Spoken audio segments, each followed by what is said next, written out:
తెలియక నీవు నేనంటే శరీరమే అనుకుని ఇంతకాలము శరీర పోషణమే ప్రధానమని, ఆహార సేకరణమే ప్రధానమనుకొని, భోగములే ప్రధానమనుకొని జీవించావు. కానీ నేనును పోషించావా? నేను ఉన్నదని తెలుసుకున్నావా? ఎప్పుడు తెలుస్తుంది? విద్యావంశంలో పుట్టుక పుడితే, మొదటి జన్మకి మరొక జన్మ వస్తే ఈ రెండవ జన్మ రావాలి. ఈ రెండవ జన్మ ఇచ్చిన వారెవరు? గురువు, మంత్రము. నీకు ఒక గురువు లభించాలి.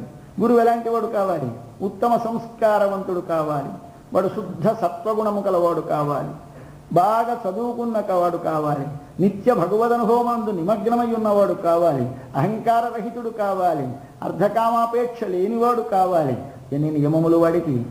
అటువంటి ఒక గురువు లభిస్తే ఆయన నీకు ఒక మంత్రమునిస్తే, మంత్రములంటే అక్షరములు కాదండి వారు ఇచ్చేది మనకి, వారు ఆ అక్షరములను వారి నోటితో ఆ సమాధిలో ఉండి ఉపదేశిస్తే ఆ ఉపదేశించినటువంటి అక్షర రాశి మనకు దైవ సాక్షాత్కారాన్ని కలిగిస్తుంది. కాబట్టి ఆ మహాపురుషులు ఉపదేశించిన మంత్రము నీ లోపల నీవెవడివో నీకు వెలుపలికి తీసి కనిపింపచేస్తుంది. కనుక పుట్టించిన వాడెవడు అంటే తల్లి అయిన మంత్రమునందు తండ్రి అయిన గురువు మన ఆత్మ అనే స్వరూపాన్ని జన్మింపజేస్తాడు. కాబట్టి ఏది నీ జన్మ? పుట్టినప్పటి జన్మ. డేట్ ఆఫ్ బర్త్ ఏదండి అంటే బుద్ధిమంతులైతే ఆచార్యుడి దగ్గర మంత్రోపదేశం పొందిన రోజు చెప్తారు. మనం ఎప్పుడు చెప్తాం? మొదటి పుట్టినరోజు చెప్పేస్తాం. లేకపోతే మ్యారేజ్ యానివర్సరీ ఇప్పుడు కొత్తగా వచ్చింది అది చెప్తాం. ఇదే మనకు ప్రధానం. మ్యారేజ్ యానివర్సరీ భగవంతునితో నీ కళ్యాణమైన రోజు చెప్పాలి. పుట్టినరోజు ఏది చెప్పాలి? నీవు మీ గురువు నుంచి మంత్రము ఉపదేశము పొంది జ్ఞానము కలిగి నేనంటే తెలిసిన రోజు చెప్పాలి. కాబట్టి మనకందరికీ ఏది తెలియాలి అంటే ఈ రెండవ వంశం తెలియాలి, జ్ఞాన వంశం. ఈ జ్ఞాన వంశం ఎంత గొప్పదైతే మనం అంత గొప్పవాళ్ళం అవుతాం. ఈ పిల్ల ఎక్కడ పుట్టిందిటే 3 పనులు చెప్పారు వాళ్ళ వంశం గొప్పదనం. గోపాలురు వాడు. పొద్దున సంతాన గోపాలతి గారు చెప్పారు. ద్రావిడ భాషలో కో వలర్ అంటారు. కో వలర్ అంటే కో వలర్, కో అంటే గో, వలర్ అంటే బలం గలవాళ్ళు అన్నారు. అలాగే మనకి సంస్కృతంలో ఆ పదానికి గోపాల అని శబ్దం. దాన్ని ద్రావిడ భాషలో కోవలర్ అంటారు. గోపాల అంటే అర్థం గోవులను పాలించువారు, రక్షించువారు అని అర్థం. కాపాడేవారు ఎవరు కావాలి? మన గురువులు. మన గురువులు ఆవుల్ని కాచుకోవాలి. ఏవి ఆవులు అంటే మీకు భగవద్గీత ముందు చదివినప్పుడు శ్లోకం చదువుతుంటారు, అందరికీ వచ్చును. సర్వోపనిషదో గావః దోగ్ధ గోపాలనందన పార్థో వత్స సుధీర్భోక్త దుగ్ధం గీతామృతం మహత్. స్వామి పాలు పిండే కులంలో పుట్టాడు. పాలు పిండుతున్నాడు గోవులకి. ఏవా గోవులు? ఉపనిషత్తులనే గోవులు. అంటే బ్రహ్మమును ప్రతిపాదించేటువంటి లోపల ఉన్న తత్వాన్ని ప్రతిపాదించేటువంటి వేదములో ఉండే ఉత్తర భాగమునకు ఉపనిషత్తు అని పేరు. ఆ ఉపనిషత్తు బ్రహ్మమును ఆత్మను ప్రతిపాదిస్తుంది. ఆత్మస్వరూపాన్ని బ్రహ్మస్వరూపాన్ని తెలియజేసే ఉపనిషత్తులను కాపాడేవాడు. ఎలా కాపాడుతాడు? వీరు చాలా ధర్మాన్ని రక్షిస్తున్నారు, గ్రంథాన్ని రక్షిస్తున్నారంటే లైబ్రరీ బాగా పెంచి దాని చీమల పట్టకుండా, పురుగులు పట్టకుండా దాని నిండా కారుండలు వేసి మరొకటి వేసి బాగా మంచి అప్పుడు నెలకి ఒక మాట దురిపించి పెడుతుంటే వారు రక్షించిన వారేనా? వారు కాదు రక్షించిన వారు. మరెవరు రక్షించిన వారు? దానిని తాను అధ్యయనము చేయాలి. అధ్యయనము చేసిన దాని అర్థము తెలియాలి. అర్థము తెలిసిన దానిని అనుసరించి ఆచరించాలి. ఆచరించిన దానిని ఇవతలి వారికి అందించాలి. ఇది చేస్తే వాడు రక్షించాడు. ఎవరు ధర్మం రక్షించాలండి. ఏమిటి ధర్మం రక్షించడం అంటే మనకి తెలియడం అని అర్థం. ధర్మం తెలుసున్న మనకి ఆచరించాం. మనం ధర్మరక్షకులమేనా? కాం. ధర్మమును రక్షించడం అనగా ఆచరించుట. అలాగే వేదములను రక్షించుట అంటే వేదములను అధ్యయనము చేసి వేదము అర్థమును తెలిసి వేదార్థము ప్రకారం ఆచరించి ఆచరించిన దాన్ని ఇతరులకు అందించిన వాడెవడో వాడు గోపాలుడు. గో అంటే వేదములను, వాక్కులను, ఉపనిషత్తులను కాపాడినవాడు. అలాంటి వంశంలో పుట్టింది పిల్ల. ఎన్నండి గోవులు? ఎన్నో లెక్కలేవు. ఏవి చాలా ఆవుల కాదు, ఆవుల మందలు. ఆవుల మందల కాదు, ఆవుల మందల సంఖ్య లేదు, వాటికే లేదు అన్నారు. అని వేశారు. ఈ పలకి మనవాడు భగవద్గీత ఓమాటు, రామాయణం ఓమాటు కోట్ చేస్తారు.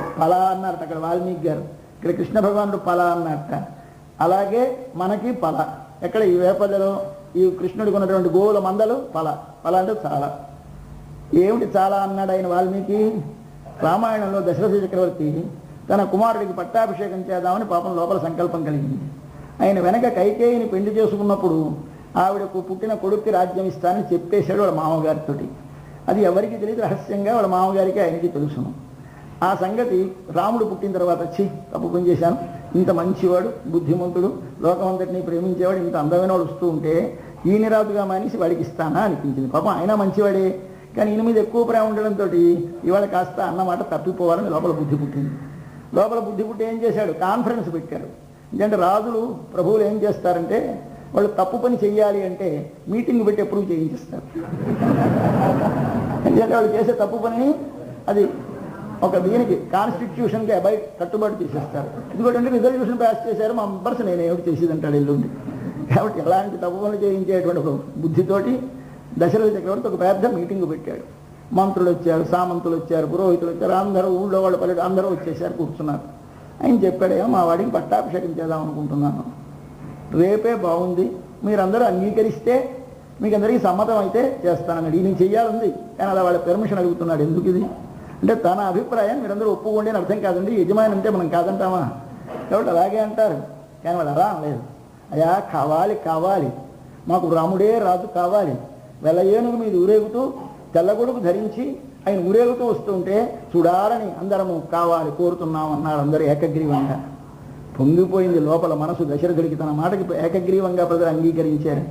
కానీ బయటకు కొంచెం దిగువ చూడకపోతే బాగుండదని పైకి అంటాడు, ఏమండి నేను 60,000 ఏళ్ళు ఇన్నాళ్ళు ఇక్కడ ఉండి ముసలి వచ్చేసి తలంతా ముగ్గుబుట్టలా అయిపోయేదాకా మిమ్మల్ని పరిపాలిస్తే ఇవాళ నేను మా వాడికి పట్టాభిషేకం చేస్తానంటే వెంటనే చేస్తున్నారా అంటే నాకు ఏదో అనుమానంగా ఉంది. నేను మిమ్మల్ని ఏమైనా హింసిస్తున్నానా, నేనేమైనా మీకు అధర్మంగా పరిపాలిస్తున్నానా ఏమిటి చెప్పండి అన్నారు.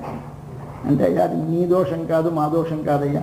బహవో నృప కళ్యాణ గుణా పుత్రస్య సంతితే, నీ కుమారుడైన రాముడికి అనేకమైన కళ్యాణ గుణములు, మంచి గుణాలు ఉన్నాయ్యా, అందువల్ల కావాలని కోరుతున్నామన్నారు. ఇక్కడ బహవహ అన్నట్ట వాల్మీకి, ఇది బహు. మనకి ఇక్కడ అండాలతలు ఏమిటండి పల అన్నది ఏమిటంటే కళ్యాణ గుణా, బహువచనం వేశాడు గుణములు, ఎన్ని బహవహ అన్నాడు ఇందులో.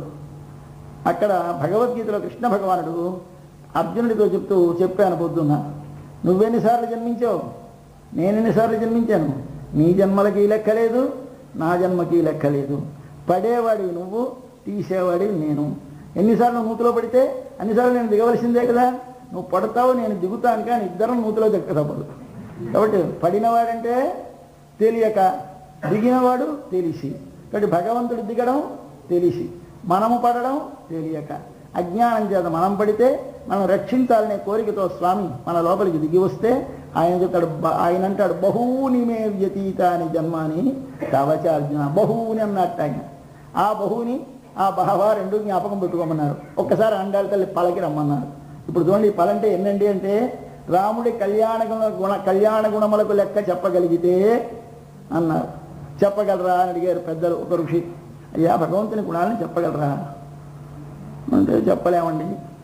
ఈ భూమి అంతా ఒక కాగితం అయితే, సముద్రం అంతా శిర అయితే, సహస్ర ఫణములు కలిగినటువంటి వాడు చెప్పగలిగితే, అది కానీ మనము రాయగలిగితే అప్పుడు ఏమైనా కొంతవరకు సాధ్యమవుతుందే కానీ ఎవడు చెప్పలేడు, రాయలేడు. అవి అనంతములు అని చెప్పారట. అది ఎలాంటిది అంటే ఆకాశం, విశాలమైన ఆకాశం.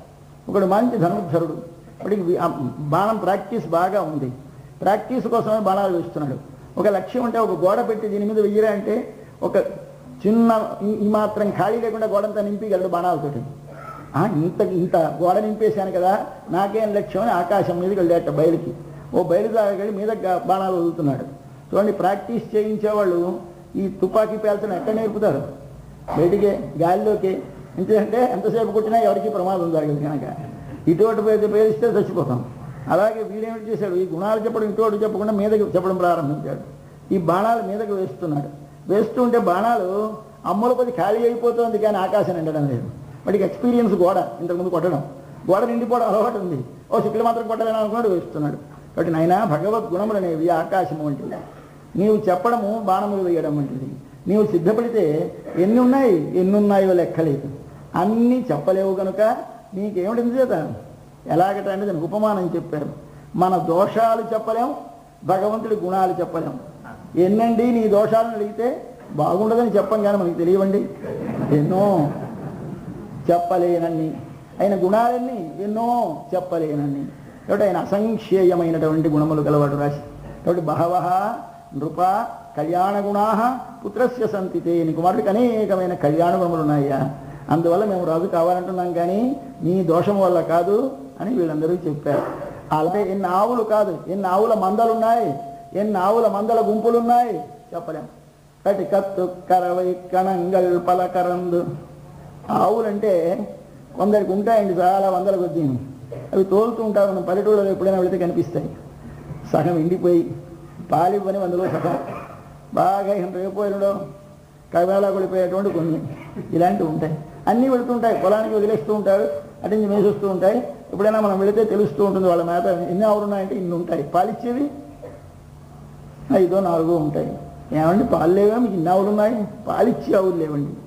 అంటే కరవై ఉండవు. కరవై అంటే పాలిచ్చే ఆవులు ఉండవు. మరేమిటి పాలిచ్చని ఆవులు కావలసి ఉంటాయి. మనవారికో కత్తు కరవై, పాలిచ్చే ఆవులు చాలా ఉంటారు. అటువంటివి ఏమిటివి ఆవులంటే మనవి చేశాను, వేదములు ఉపనిషత్తులు. అవి పాలివ్వాలి. ఏమిటి పాలు? నీవు కోరిన సకల ఫలములను ఇచ్చే ఆవే నీకు వేదం. నీకు ఏ కోరిక కావలిస్తే ఆ కోరిక తీరుస్తుంది వేదం. ఐహికముగా, పరలౌకికముగా, పరమార్థముగా, ఈ లోకములో సుఖములు కావలసిన, పరలోకములో సుఖములు కావలసిన, శాశ్వతమైన ఆనందము కావలసిన నీకు చెప్పేటువంటిది ఏది? ఒక వేదమే. కాబట్టి అది ఎన్నున్నాయి? కరవై. పాలు పిండితే కావలసినన్ని పాలిచ్చే ఆవులు కొన్ని లక్షలున్నాయి. మనకి వేద రాశి తెలియదు కానీ మనకి అలాంటి ఆవుల మందాలి. దానిని పితకగలిగిన వారు వీళ్ళ పూర్వులు. అంటే అర్థమేంటి? వేదములను అన్నిటినీ ఎరిగి ఆ వేదములను సకల రహస్యార్థములను పిండి తాము అనుభవించి ఇతరులకు అనుభవింపజేసేటువంటి మహాపురుషులు మీ పూర్వులమ్మా. కాబట్టి గురువులు ఎలాగుండాలి? ఇదిగో ఇలాగుండాలి. ఎలాగూ ఉపనిషత్తు చెప్పింది. నీకు ఎప్పుడైనా ఒకనాడు ఈ సంసారం అంటే విసుగెత్తుతుంది. ఇప్పుడు కాకుండా ఎప్పటికైనా ఒకనాటికి విసుగెత్తక మానదు. ఈ జన్మలో ఎత్తకపోతే మళ్ళీ జన్మలోనే ఎత్తుతుంది. ఎత్తినప్పుడు ఏం చేయాలి? అప్పుడు నిర్వేదం అంటారు దాన్ని. విసుగెత్తడానికి ఏమిటంటారు పేరు సంస్కృతంలో? నిర్వేదం. నిర్వేదం అంటే ఏమిటోనండి, ఏం సుఖం, ఏం అనుభవిస్తున్నామండి, ఉన్నారా, భార్య ఉంది, పిల్లలు ఉన్నారు, ఇల్లుంది, వాకిలు ఉంది, అన్నీ ఉండి ఏమిటోనండి అంటాడు. ఈ ఏమిటోనండి వాడు ఏమిటిది? ఇది ఏదో తృప్తి లేక కాదు, దీని ఎందుండే రోత చేత, దీనిలో ఉండే బాధ ఎరిగి వాడు ఏమిటో అంటాడు. దీని పేరు నిర్వేదం అంటారు. ఈ నిర్వేదం కలగాలి. అసలు మనిషికి ప్రతివాడికి ఎప్పుడైనా ఒకనాడు నిర్వేదం కలగాలి. ఈ నిర్వేదం కలిగితే ఏం చేయాలి? వెంటనే స గురుమేవాభిగచ్చేత్ సమిత్పాణి శ్రోత్రియం బ్రహ్మనిష్టం. నీకెప్పుడు ఈ సంసారమందు, ఈ భోగములయందు ఒక వైరాగ్యం, ఒక మానసికమైనటువంటి విసుగుదల కలుగుతుందో, కలగగానే నీవు ఎక్కడికి వెళ్ళిపోవాలి? చిన్నగా కొంతమంది మఠాలకు వెళ్ళిపోతారు, కొంతమంది ఆశ్రమాలకు వెళ్ళిపోతారు, కొంతమంది హిమాలయాలకు వెళ్ళిపోతారు. ఎక్కడికి వెళ్ళకండి. వీళ్ళ ఆలయంలో కూర్చొని హరే కృష్ణ హరే కృష్ణ అంటే దేవుడు కనిపించడు. మరి ఎక్కడికి వెళ్ళాలియా? ముందు గురుమేవాభిగచ్చేత్. గురుం ఏవా, గురువునే. ఆ ఏ జ్ఞాపకం పెట్టుకోవాలి. చిన్నగా గురువు దగ్గరికే వెళ్ళాలి. వెళితే ఆయన ఏమిటి చేస్తాడు? నీకు ఇది కలగటానికి కారణమేమి, పోవటానికి సాధనమేమి చెబుతాడు. అక్కడికి వెళితే అది నీవు ఆచరిస్తే నీ స్వరూపం నీకు తెలిస్తే పోయేది కానిది, ఒకటి చేస్తే పోయేది కాదు. నీవెవడివో నీకు తెలిస్తే పోతుంది ఆ దిగులు. లేదు ఏదో లేక కలిగింది కాదు, ఏది లేక కలిగిందో దానిని ప్రసాదించేవాడు కావాలి. ఏది లేక కలిగింది నీకు ఈ బాధ? జ్ఞానము లేక. ఆ జ్ఞానము ప్రసాదించేవాడు లభిస్తే నీకు ఉండేటువంటి బాధ తొలగుతుంది. కనుక స గురుమేవాభిగచ్చేత్ అని చెప్పింది ఉపనిషత్తు. అంటే మనం వీరెవరు? వీరు గోపాలు. ఈ గోపాల వంశంలో పుట్టింది మన పిల్ల. ఇటువంటి వారు వేదముల యొక్క అర్థములన్నిటినీ సేకరించిన వారు, అనంతములైన వేదరాశిని ముందు అధ్యయనము చేసిన వారు, దాని అర్థములన్నింటినీ పిండినవారు, పిండిన వాటిని తాము అనుభవించి ఇతరులకు పంచిపెట్టినవారు. అటువంటి వారు వంశములో పుట్టిన తల్లి నీవు. ఆ వంశములో పుట్టి ఎలా ఉంది? అటువంటి కోవలర్థం గోపాలుడి ఇంట్లో పుట్టిన పొక్కడి బంగారు తీగ సన్నివేశం చెప్తే ఇక్కడ అందులో 4వదైన తీగని చెప్తున్నారు మనవారు.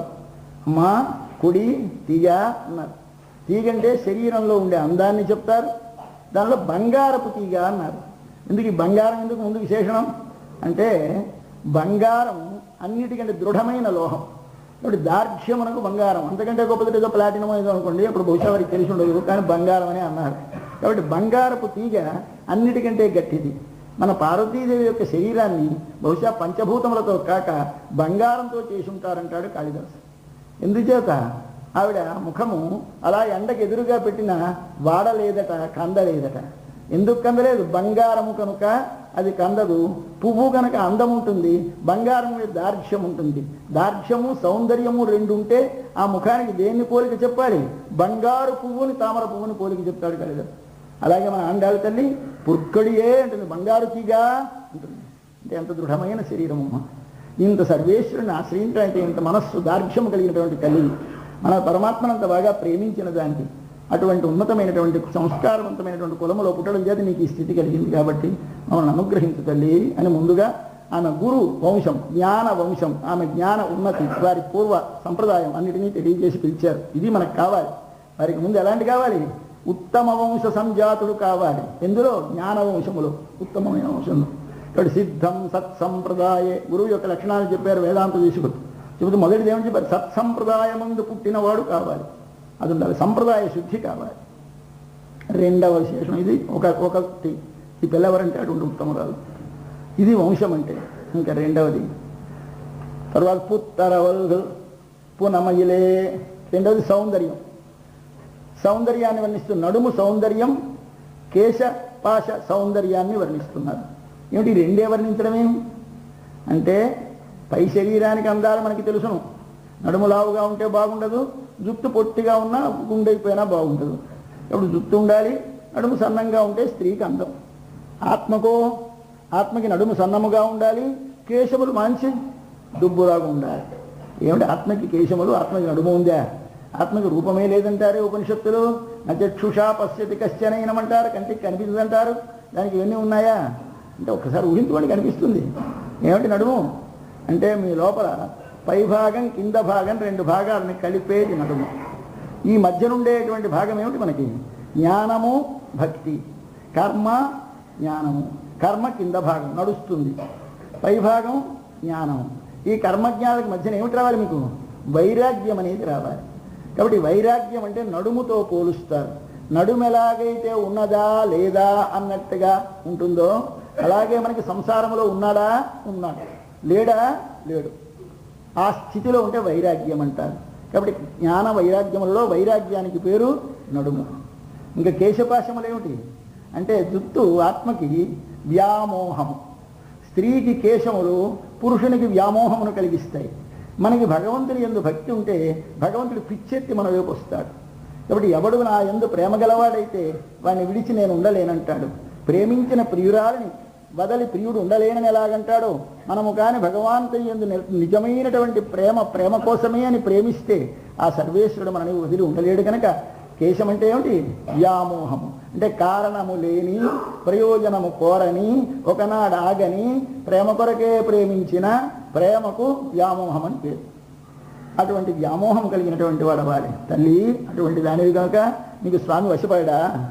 ఉత్తమమైన ఆచార్య కులములో జన్మించిన దాన్ని ఇటువంటి భాగవతులను మనం ఆశ్రయించాలి, వారిని లేపాలి. లేపడం ఏమిటి? వారి ఆభిముఖ్యాన్ని మన వైపు సంపాదించాలి. వారిలో ఉన్న జ్ఞానాన్ని, వారిలో ఉన్న వైరాగ్యాన్ని, వారి సహవాసం మనం అలవరుచుకోవాలి. కాబట్టి భాగవత సహవాసం మొట్టమొదటి జీవితంలో అలవాటు చేసుకోవాలి. అది నేర్పుతుంది మన ఆండాళ్ళ తల్లి. భగవత్ప్రాప్తికి పరుగులు ఎత్తకండి, 10 రోజులు లేపండి లేపండి లేపండి, తర్వాత గురువు గారిని లేపండి, తర్వాత అమ్మవారిని లేపండి, తర్వాత మెల్లిగా వెళదాం ఆయన దగ్గరికి. అప్పుడు లేపుదాం. ఇప్పుడు 23వ నాడు ఇన్ని రోజులు గడిచిపోవాలండి భగవంతుడి దగ్గరికి వెళ్ళడానికి. 22వ నాడు ఆయన కన్ను విప్పి చూస్తే 23వ లేచి నడిచొస్తే 24 మంగళహారతి పడితే 25ను వాడి వృత్తాంతం చెబితే 26ని అప్పుడు కావలసిన లిస్టు ఆయనకి ఇవ్వాలి. అందుకని వెళ్ళగానే లిస్టు ఇచ్చకూడదు. అంటే 26 రోజులు అయితే అప్పుడు లిస్టు. 27వ నాడు అంతకంటే మధురమైనటువంటి పదార్థం తయారు చేసి కూడారై ఆ తర్వాత అసలు రహస్యం చెప్పాలి. అప్పుడు ఆఖరి నాడు అయ్యా ఇది ఎందుకు ఏం మాకు అక్కర్లేదయా, అసలు కావలసింది ఇది, అప్పుడు బయట పెట్టాలి. కానీ చల్లకొచ్చి ముంతదాతలు ఎందుకు మొట్టమొదటి చెప్పేదా ఉంటే నెరవేరదు పని. అందుచేత జాగ్రత్తగా ప్రొసీడ్ అవ్వాలి. చెబుతూ తల్లి ఎలా ఆధ్యాత్మిక సాధనలో మనం పురోగతి సాధించాలి. ఇంకా పుత్తరవల్గలు పునమయ్యే అది ఎలాగుందిట? పాము పుట్టలో దూరినప్పుడు ఎలాగైతే అంత సంకోచించి ఇలా ముడుచుకొని లోపలికి దూరుతుందో అలా ఉండాలి. ఈ నడుము అంత సన్నంగా ఉండాలి. ఆ ఫణం ఇంత ఫణము విడి ఇలా మూతి మాత్రం సన్నంగా ఉండి లోపలికి దూరుతోంది పాము. ఒకసారి చూసింది అందాల తల్లి. ఎంత ఆ సీనరీ చూడడం ఎంత కష్టమండి. ఇప్పుడు టీవీల్లో పాముని చూపిస్తుంటే ఎలా ఫోటో తీసారో భయం వేస్తుంది. అలాంటిది మన అండాల తల్లి చూసింది ఆ పాముని. పుట్టలోకి దూరుతోంది. పడగ పట్టుకున్న పాము పడగ ముందు చివరి సూది భాగం దూర్చి మెల్లగా పడగంతా ఇలా